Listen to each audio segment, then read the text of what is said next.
यह महाभारत काल की बात है, जब भारत के एक जंगल में एकलव्य नाम का एक बालक अपने माता पिता के साथ रहता था।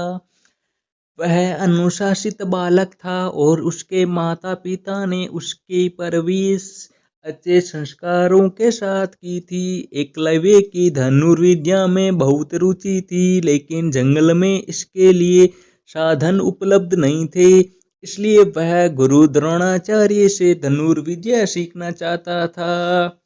गुरु द्रोणाचार्य उन दिनों राजकुमारों अर्थात पांडवों और कौरवों को धनुर्विद्या सिखा रहे थे। उन्होंने भीष्म पितामह को वचन दिया कि वह राजकुमारों के अलावा किसी को भी धनुर्विद्या का ज्ञान नहीं देंगे। जब एकलव्य अपना निवेदन लेकर गुरु द्रोणाचार्य के पास आया तो उन्होंने उसे अपनी व्यवस्था बताकर वापस भेज दिया। इस पर एकलव्य बहुत दुखी हुआ।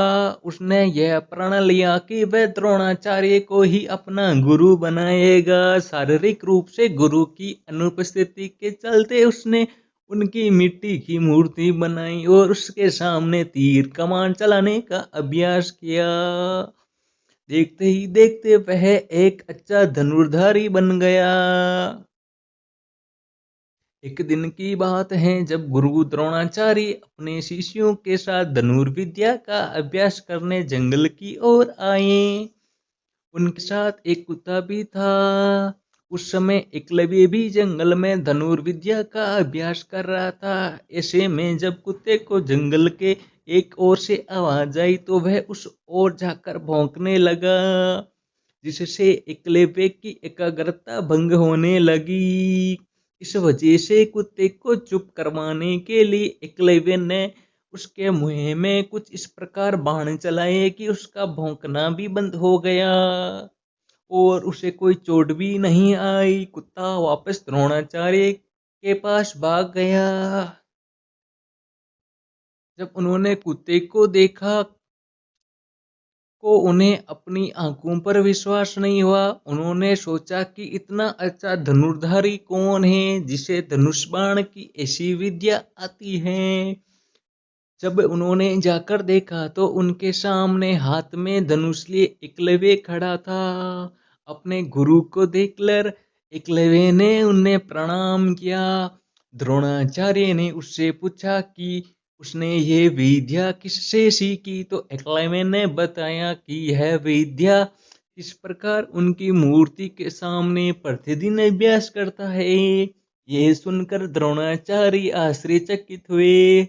दरअसल गुरु द्रोणाचार्य ने अर्जुन को ही वचन दिया था कि उससे बेहतर धनुर्धारी कोई नहीं होगा, लेकिन एकलव्य की विद्या उनके इस वचन में बाधा बन रही थी।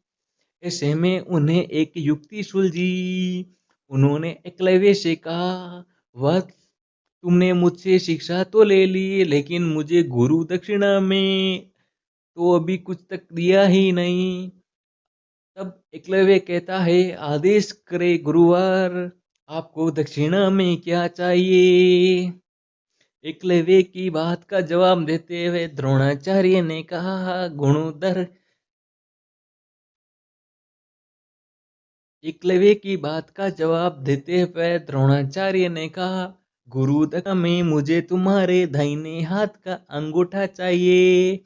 यह सुनकर एकलव्य ने तुरंत अपनी कृपाण निकाली और अपना अंगूठा काटकर गुरु द्रोणाचार्य के चरणों में रख दिया। इस घटना की वजह से एकलव्य का नाम एक आदर्श शिष्य के रूप में आज भी याद किया जाता है। कहानी से सीख।